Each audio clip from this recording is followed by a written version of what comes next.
Hey, Pastor Ray Barnett here with you. Glad that you could be with me here on the Oasis. And as always, I wish you a good morning, good evening, or a good afternoon, depending on what time you're watching this broadcast.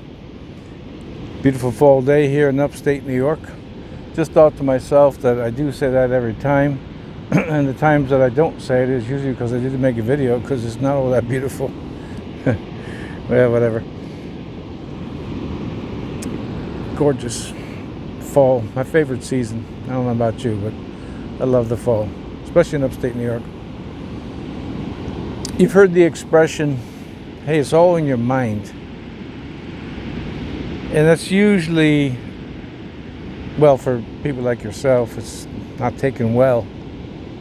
And I understand, because I think if someone spoke to me 50 years ago, told me it was all in my mind, I would have the same response many of you would have.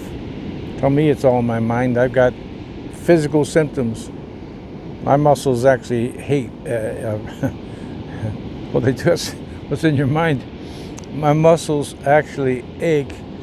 I'm in pain. It's my lower back. It's these spasms, twitches, and then we go through this whole gamut of symptoms that are related to the nervous system, but the mind as well. All right, brain-body connection, over and over again.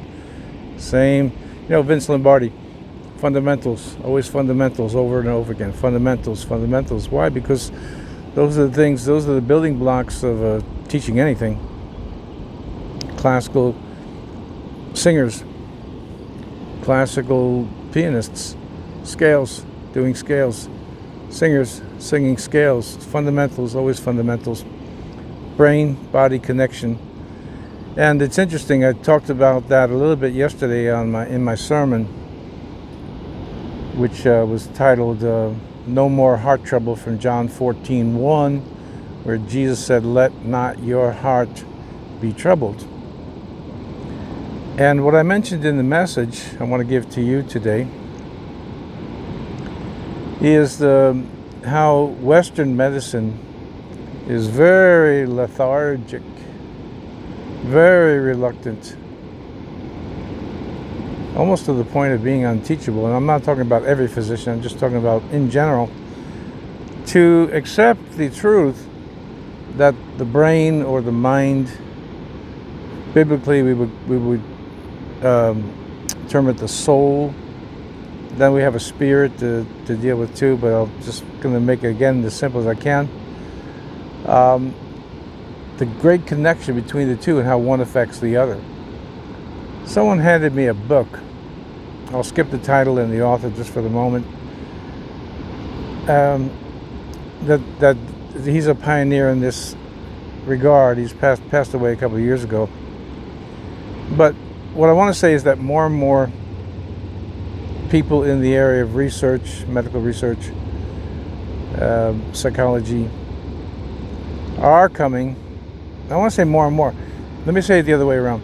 There's a small group that really recognize the relationship between the mind and the body, or the brain and the body. They're not, mind and brain are not the same, but again, I want to keep it pretty simple. But the large population of medical practitioners not only don't appreciate the relationship between the mind and the body, brain and the body, but they just flat out reject it. So again, I'm trying not to complicate this. It's an interesting subject where you could have, because let's say it this way, the x-ray shows a degenerative disc. Well, you can't argue with that. The disc is degenerative or bulging, and that's a good example of a real physical thing that you could actually see. Nervous symptoms you can't really see. No palpitations maybe, but you can't really see them. And so you look on an x-ray and there's the disc, and it's in trouble. It's giving you back pain. There's another book, back pain reminds me of it, by Stuart McGill. You can find him here on YouTube. And he stated that he's a professor, or maybe professor emeritus now in Canada, whose specialty was back pain.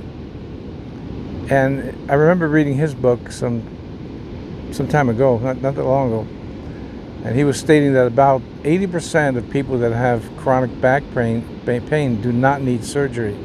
Right? That's his area of expertise. He's a PhD. He's a professor at the university. And then this book that I'm reading too is the same thing. But a small percentage of the medical community will acknowledge, or let's say admit, that there is a connection between the brain and the body. So when I use the expression, it's all in your mind, it's more of just a title. Obviously the pain that you're feeling, the distress in your stomach, acid reflux, and again, there's so many symptoms. Maybe I should just read them off one broadcast, just go through this extensive list of things that can be caused just by the way you think. Now, in addition to that, you have to understand that just the way your body builds up habits, like smokers, they have a difficult time quitting because of the nicotine, the physical addiction. But there's also a psychological part as well. Your brain builds up habits just like the body does. So breaking habits, especially if they're long-standing habits of fearful thinking, angry thinking, hate, all the things, by the way, the Bible tells us to put away: hate, envy, bitterness, pride, and on, are having a physical effect on your body, and you experience symptoms. Everything from lower back pain. Neck pain is really classic for stress, but a lot of it is related to habitual anger and fear. It's the one I always concentrate on, that because kind of everything is an offshoot of those two things for the most part. So if someone were to say to you, well, it's all in your mind, they may not realize, or maybe you don't realize, that they're actually closer to the truth on this topic, our topic of nervous symptoms, than they realize, and they're closer to the truth than maybe you realize. I imagine us sitting and having conversation, and which I've done this, 1,000 times with someone, and getting a debate. And again, I'm not trying to say, nor are these experts in the area of research and medicine and psychology and so forth. No one is saying the pain's not real. It's real. The pain is real. So that's where we dismiss. It's not all in my mind. I'm telling you, my back hurts. I got palpitations. My stomach is killing me, and on and on. So there's no denial of the fact that there's really a symptom there. It's just that there's more to the connection between thinking and the physical symptoms that it's producing than is recognized at the moment. Though it's coming a long way, Western medicine is coming a long way, there's a lot more to it.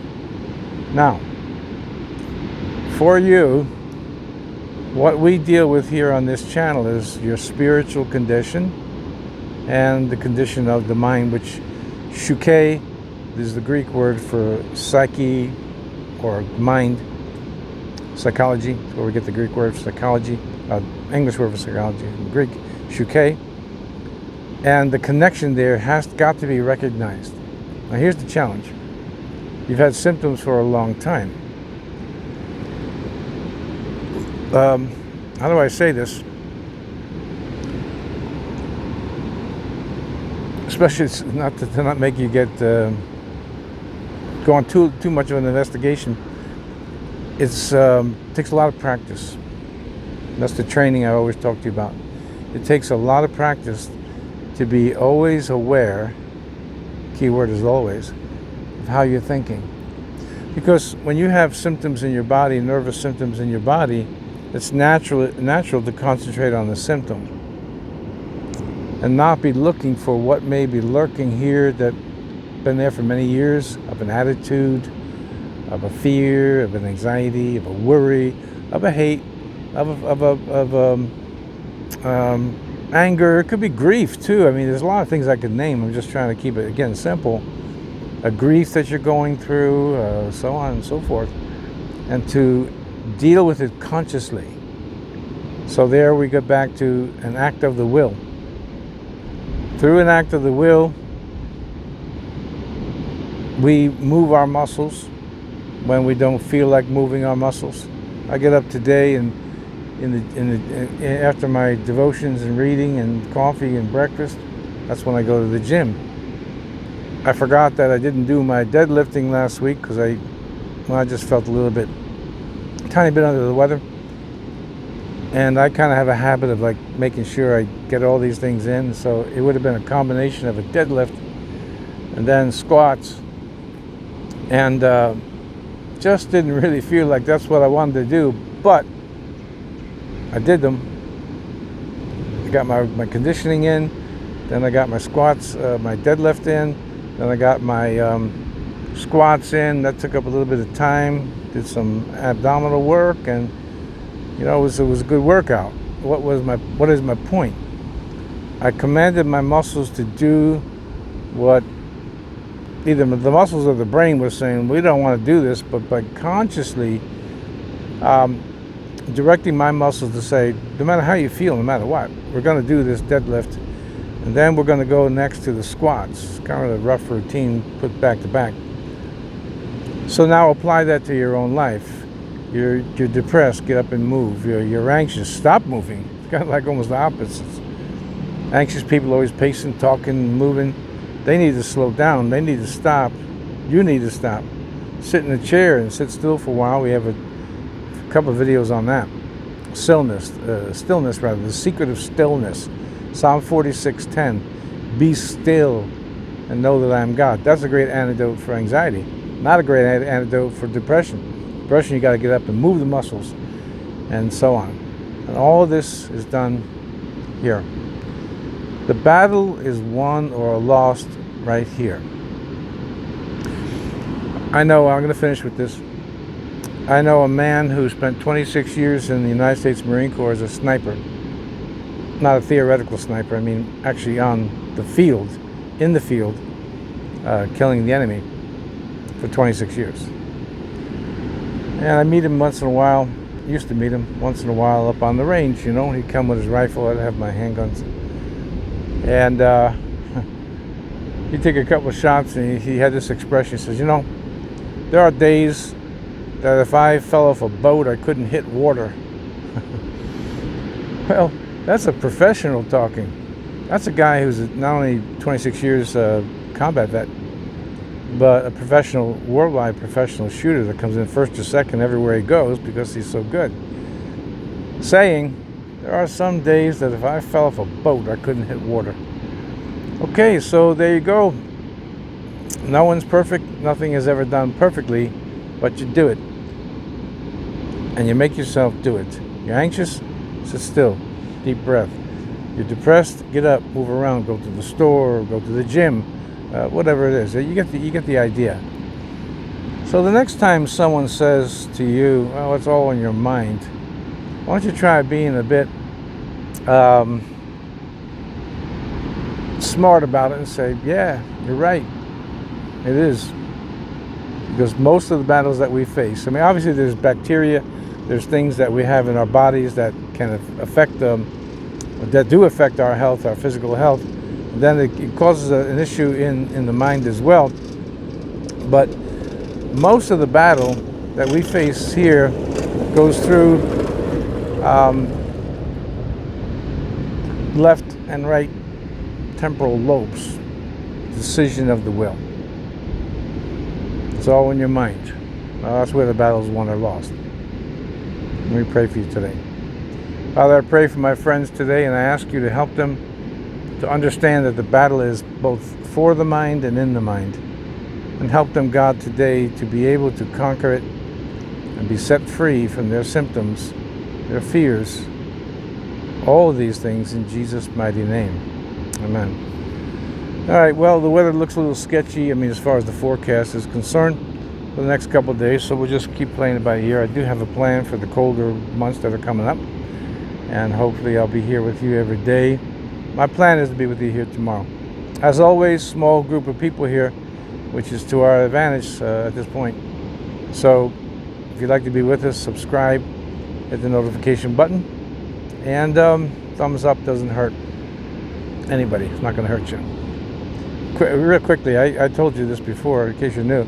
I watch videos of people, I don't even know who they are. But if they do a good job, I always give them a thumbs up or make a little comment. Hey, nice job, great work. This is something that I do. Anyway, subscribe, hit the notification button, and God willing, I'll see you here tomorrow. So, as always, I remind you, make sure, no matter what you do, that the peace of Christ rules in your heart. God bless. Lord willing, I'll see you here tomorrow on the Oasis.